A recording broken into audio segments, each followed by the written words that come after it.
Hey everyone, it's baze.djunkiii transmitting from Hamburg, Germany, back with a new video, and well, back with my chart haul for like June 2K25. A few records on show, some you've seen, some you've not, and some I've been talking about like briefly on my channel, so let's get into this quickly. The first one you got seen, Pulverin 2 on the Bloodshed 666 label. I think you remember the cover, which I described as somewhat un-jazzy, un-electronic kind of in my unboxing video, which I'm going to link in the end card of this one.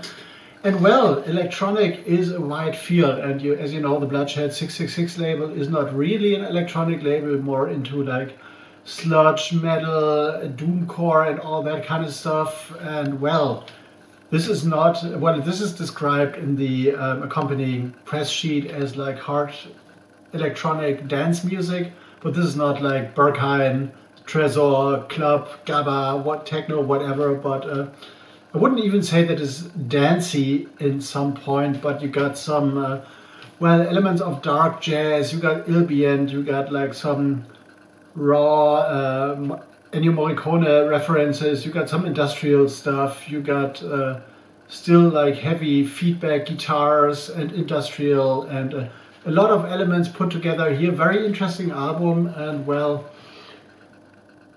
Tom Hiran District, if you want to sample this, go sample this. Might not be exactly up your alley, but could be at some point. So, and I know you got some stuff from the Bloodshed 666 label as well, which you might show on your channel, I suggest. The next one is a 7-inch of a group you've seen already. This is Fax Subways of Your Mind, the TMMS version backed by Talking Hands, the remastered demo mix. I've been talking about this, about the first single release of this one on the Outer Edge label before. Fax was a band of the early 80s from Kiel, from Germany, which is like an hour from Hamburg. Also where No More are coming from, by the way.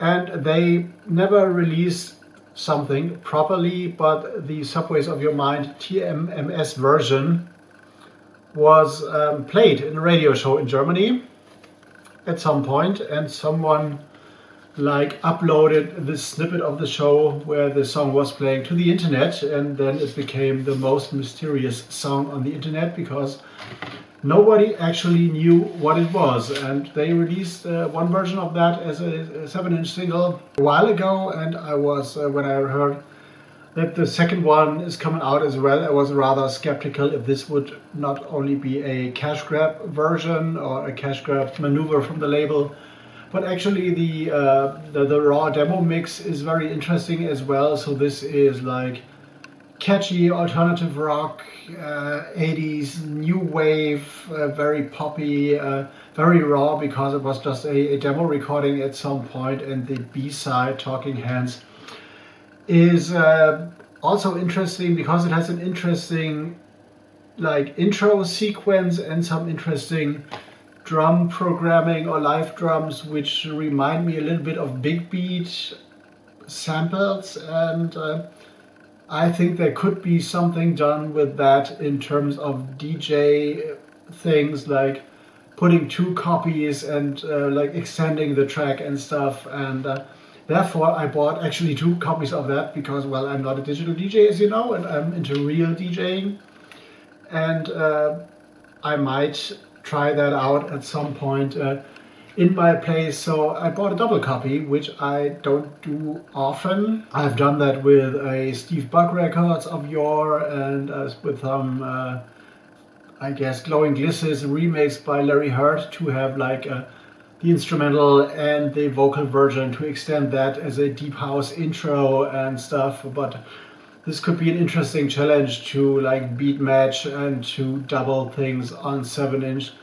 But right now I'm not in the right mind and mood to try that out, because there have been some things popping up interestingly, and I gotta fight those back.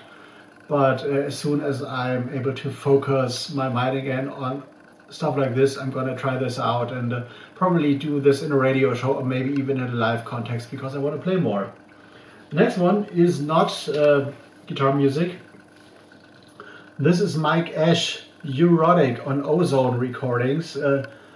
Ozone used to be a bleep label from Sheffield actually, and as you remember, maybe bleep was a genre that was basically that kind of proto-techno, past acid house, things like LFO and all that kind of sounds, and Ozone recording was pretty big in that genre. Very bass heavy, low end, some bleepy noises, basically where the genre got this its name from. And now they're back. They've been defunct for a while, and now for a few years they've been back. This is Ozone Limited 005, and what this is basically rave, early 90s rave, heavy bass drums, some breakbeat, some bleep influences, 4 tracks on that. Great stuff. Sounds like the 90s, and that's why I like it. So it takes me back to my early teen days, where I was like starting to become a raver and like sucking up all information I could get, and each and every track was new and interesting, and this takes me back to that era. And the last one is one I've been talking about roughly. This is Painting, Snapshot of Pure Attention, on the Zinboss label in collaboration with Lost Map Berlin. And this is a very interesting AI cover thing, and I think AI projection, whatever. And well, Painting are friends of mine, or have become friends of mine over the past years, since I was writing about their first album, Painting is Dead, and they've been playing in Hamburg recently at the Westwerk, and I went there to meet them, and I bought the album. And well, this is Painting, and this is Painting. They're painting a different picture, I guess, this time. Really like the label here, which looks really, really great. And this as well, Painting are like polyrhythmic as ever. They have some very interesting changes in time signatures here. Like, they explained that to me in detail, but I forgot. So this is like going from 4/4 to 5/5 or whatever, and really interesting. A lot of changes in there. There's a lot of, it's denser, it's thicker than ever, because the very first album was, well, kind of sparse, but still meandering. There's elements of like hyper jazz in there, there's some krautrock in there, there's trademark falsetto singing, and very interesting lyrics. The one track that is called AI Absolutely is actually like featuring extracts from an interview they had with an AI, which emphasized on being a sentient being and stuff. So they sampled that kind of dialogue there and transferred it into like multi-layered falsetto, non-falsetto singing, and super interesting stuff. It's, as I said, way thicker, way denser, way more complex than the first album, which was already a complex thing. And if you haven't heard Painting before, I recommend to go into Painting is Dead on the N-Time label first, and then listen to Snapshot of Pure Attention, because this will like be an easier gateway to get into this. Seeing them live at the Westwerk was great. Hope to see them again soon. So support that. Super independent music, super unique, and in my opinion, one of the most interesting and most thrilling bands that have emerged over the past years. So this is it, my chart haul for like June 2K25. I decided, as long as my situation that is going on, I'm trying to get as much videos out as possible.